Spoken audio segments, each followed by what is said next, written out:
Dans cette vidéo, on va voir comment installer Docker dans un environnement Linux de façon très simple. Donc si vous allez sur le Docker Hub, dans le sous-menu Docker, vous allez voir les différentes façons d'installer Docker en fonction de votre environnement. Si vous êtes sous Mac, si vous êtes sur Windows, vous allez pouvoir utiliser Docker Desktop, un environnement qui est bien intégré sur cette plateforme. Si vous êtes sur une distribution Linux, si je prends par exemple Ubuntu, ici voilà, voilà, si vous descendez, vous allez être redirigé vers la documentation qu'il va vous falloir suivre pour installer Docker sur cette plateforme.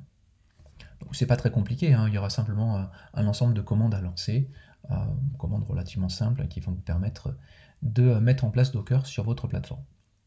Alors l'approche que je voudrais vous montrer aujourd'hui, c'est une ligne de commande vraiment très simple qui va permettre de tout faire pour vous en fait.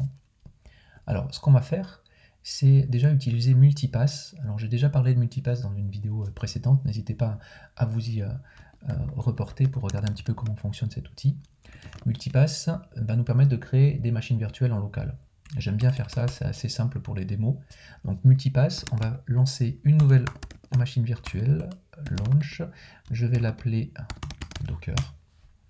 Et en quelques dizaines de secondes, j'aurai donc une machine virtuelle Ubuntu disponible en local.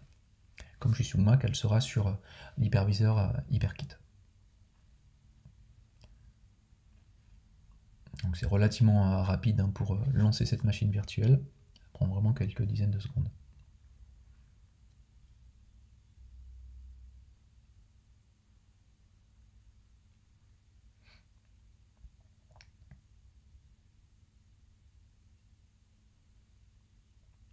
Voilà. Donc une fois que c'est fait, je regarde avec mon Multipass list, on voit bien que la machine virtuelle elle est disponible, elle est ici. Je vais lancer un shell dans cette machine virtuelle. Donc c'est un Ubuntu de base, hein, rien n'a été installé pour l'instant à l'intérieur. J'ai juste besoin de faire cette commande curl, donc quelques flags ici, https get.docker.com et faire un pipe sh. Et voilà typiquement ce que vous pouvez faire sur n'importe quelle distribution Linux pour pouvoir installer Docker. Alors ça va vous prendre un petit peu plus d'une minute. Hein. Au final, ce que va faire ce script, il va simplement, on va dire, entre guillemets, jouer les différentes commandes que vous pourriez voir dans la documentation officielle d'installation de Docker. Alors en production, on se méfie toujours de ces choses-là. Hein. Faire un curl, piper dans du SH, donc on ne maîtrise pas forcément ce qu'il y a à l'intérieur. Donc là, ici, c'est plutôt pour aller vite dans un contexte de démo, de mise en place de Docker de façon relativement simple.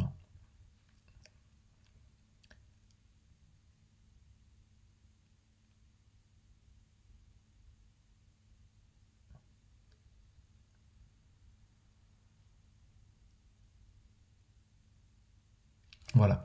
Donc là maintenant, si je regarde sudo docker ps, j'ai effectivement la liste de mes conteneurs, il n'y en a pas pour l'instant. J'ai accès aux commandes Docker, mon démon Docker a été installé. Alors, ce qu'on nous indique ici, c'est des choses qui sont relativement récentes, la possibilité de lancer le démon Docker en rootless. C'est-à-dire que par défaut, lorsqu'on lance Docker, le démon est lancé en tant que root. Là, on a la possibilité aussi de le lancer avec un utilisateur non root, et donc, on va dire, d'apporter une brique supplémentaire au niveau sécurité, justement, parce que c'est pas des choses qu'on aime faire, lancer des démons en root, des démons qui peuvent faire vraiment beaucoup de choses, du coup. Bon, on reviendra sur cette chose-là dans une prochaine vidéo. L'important, c'était de vous montrer cette commande qui permet d'installer très facilement Docker et pour pouvoir faire des tests en local en vraiment quelques minutes. Alors, il y a une chose qu'il faut voir aussi ici, c'est que notre utilisateur Ubuntu, il n'est pas dans le groupe Docker. Donc, il faudrait l'ajouter dans le groupe Docker aussi pour qu'il puisse, sans avoir besoin des commandes sudo, lancer les commandes Docker. Donc ça, c'est quelque chose qu'on peut faire avec un sudo usermod a g docker ubuntu. Voilà, donc on a ajouté notre utilisateur dans le groupe Docker. Alors on va juste se déloguer, se reloguer. Et directement maintenant, on va pouvoir avoir les commandes Docker depuis notre utilisateur Ubuntu. Alors ce qu'on pourrait faire par exemple, c'est lancer un container, docker run ou docker container run, qu'on va appeler ghost en tâche de fond.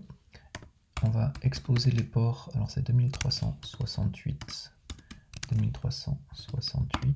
sur l'image Ghost. Donc il va récupérer l'image Ghost, on la teste. Alors Ghost, ça sert à faire du blogging, hein. C'est une solution open source pour faire une plateforme de blog.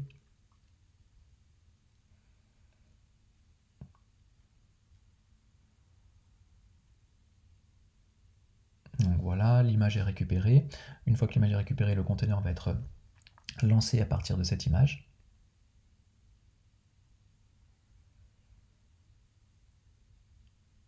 Bon, c'est des choses qui vont assez vite, hein, généralement.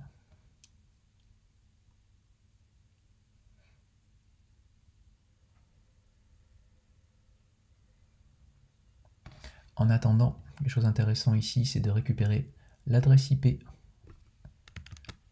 de la VM. On en aura besoin juste après. Voilà, quelques secondes encore.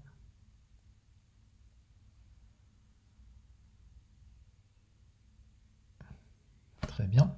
Et si on fait un docker ps, on va voir que notre conteneur est en train de tourner et il expose le port 2368.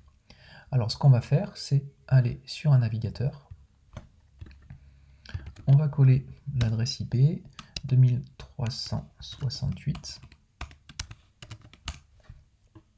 Et ici, voilà, on voit qu'on a accès à notre application. Donc ici, c'est Ghost, hein, on a lancé quelque chose de relativement simple. On a accès depuis notre machine locale à un conteneur qui a été lancé depuis la machine créée avec Multipass. Donc vous voyez, c'est vraiment très simple. Si vous voulez avoir un petit environnement rapide à mettre en place avec Docker, vous créez une machine virtuelle Multipass, vous installez à l'intérieur votre solution Docker, et voilà, vous pouvez commencer à manipuler des containers de façon vraiment très très rapide.